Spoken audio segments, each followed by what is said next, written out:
Hello everybody. I thought I would make one more video here demonstrating what I showed on my last one, this time using a smooth yarn instead of my other, in my previous video I'm using Lion Brand's homespun yarn. It's a number 5 bulky yarn and it's got, bumps and texture and stuff. So it makes it a little bit more difficult to see the stitches when I'm working with it. So this is just a plain number 4 yarn, and it's smooth as you can see. So I've cast on 11 stitches and did the Irish moss pattern like the cardigan pattern shows, and I'm ready to do my decreases. So for the left, this is for the left front portion of it. So it says to purl 1, knit 1 to the last 5 stitches, and then on the last 5 stitches you're supposed to purl 2, knit 3. So we aren't going to do that. We are going to purl the first 2 stitches together. And I'm sorry my camera keeps going out of focus. It's probably the lighting in this room. Anyway, so I'm going to slip my needle in these first 2 stitches like so. Wrap my yarn around. And then pull it through and slip it right off like that. So we're going to purl 2 together, and then we're going to purl 1, knit 1 to the last 5 stitches. Whoops, get my yarn back there. Purl 1, knit 1. So I'm going to pause this camera until I get down to the end, and then I'll pick it back up from there. Alrighty, I am to the last 5 stitches. So now we're going to purl 2, not together, just purl 2. So 1, 2, and then knit the last 3 stitches. So we have 1,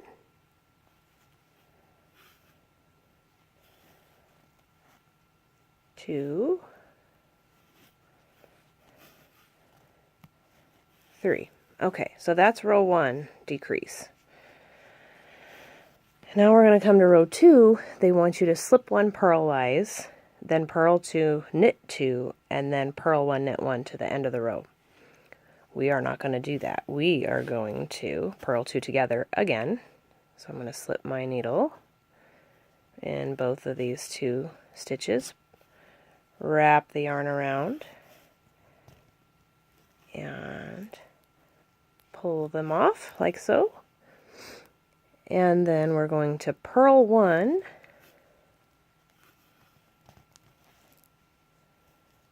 and knit 2,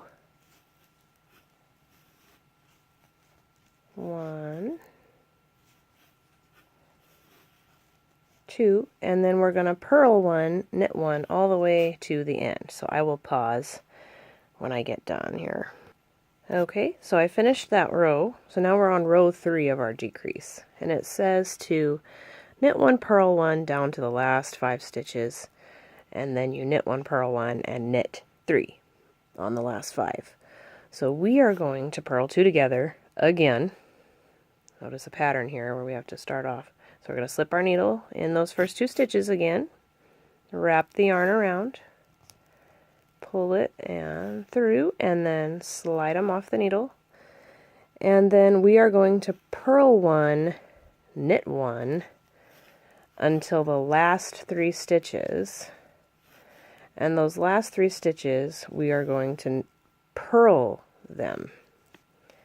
The pattern says to knit them. We are going to purl them. So I'm going to pause here, and I will come back when I get to the end. Alright, I'm down to my last 3. So the pattern says to knit them. We're going to purl them. 1, 2, and 3. Now, we're ready for the last row of decrease. And on the pattern it says to slip 1 purlwise, purl 2, and then knit 1, purl 1 to the end. Well, we are going to do our famous purl 2 together at the beginning. So I'm going to slip my needle through these first 2 stitches, wrap the yarn around. My camera's going out of focus again. And pull them through and slip them off. And then it's just purl one, knit one to the very end. Purl one, knit one. Purl one, knit one. So that's pretty much it. And like I said in the previous video, the pattern, this particular pattern, does vary depending on what part of the cardigan you're working on. Sometimes you're just doing knit one, purl one, knit one. And then other times they do stuff like they have you, slipping a stitch purlwise and then purling two and then going into the knit one, purl one pattern. So it just depends on what part of the cardigan, in this case, that you're working on. But my experience with this pattern has been that you always decrease starting off with the purl stitches. And I'm assuming that if this pattern was inverted, I think that's the right word to use, inverted, and you were starting off with knit stitches on your first decrease row, you would probably knit two together instead of purling two. That's my guess. I think the same rule applies if it was flip-flopped the other way. I haven't tried it, but I would assume that the case is such. But I've made one of these cardigans and I completed it. I did all the pieces. This thing is knit piece by piece and then you have to sew it together. And I put it together and it came out beautiful. I used a black number 5 yarn to make that one and it really turned out nice. But this pattern does come out large for some reason, so you want to check your gauge. I'm not a big gauge person. I hate checking gauge, actually. I feel like it's a waste of time. But when it comes to making, stuff like a sweater or a cardigan, something like that, you really do need to check your gauge because it can be way off depending on the yarn that you're using and your needle size.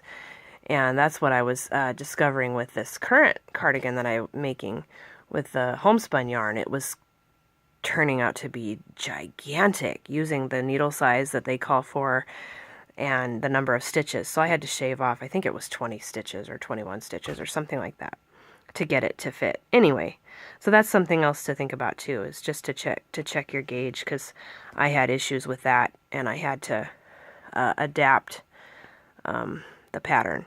And I am a completely self-taught knitter. If it wasn't for YouTube, I probably wouldn't even know how to do it. My mom doesn't know how to knit. She taught me how to crochet a little bit, but I find knitting to be much more exciting. So I self-taught, and these patterns that I find randomly offline, off the internet, some of them are difficult. And this particular one, when I made my very first cardigan, I cannot tell you how many times I had to rip it out and start over because I had weird ribbing or something wasn't the right size, or I had so many problems with it. And that's when I finally sought the help of someone who had many, many years of experience, and she gave me some tips, and her tips turned out to be good and they helped. And I too went on YouTube and was trying to find videos to help me for this particular thing, and I couldn't find it. So I thought, well, I need to make a video and put it out there to help others, because surely there's other people like me who are struggling. And there's no reason to struggle. Knitting should be fun and exciting and relaxing, and if you can't figure out a pattern and something's not turning out right, it can get so frustrating, and then you're disappointed because what you're trying to make doesn't turn out. So I hope this has helped somebody, even if it's just one person out there. Then I feel like I've accomplished something.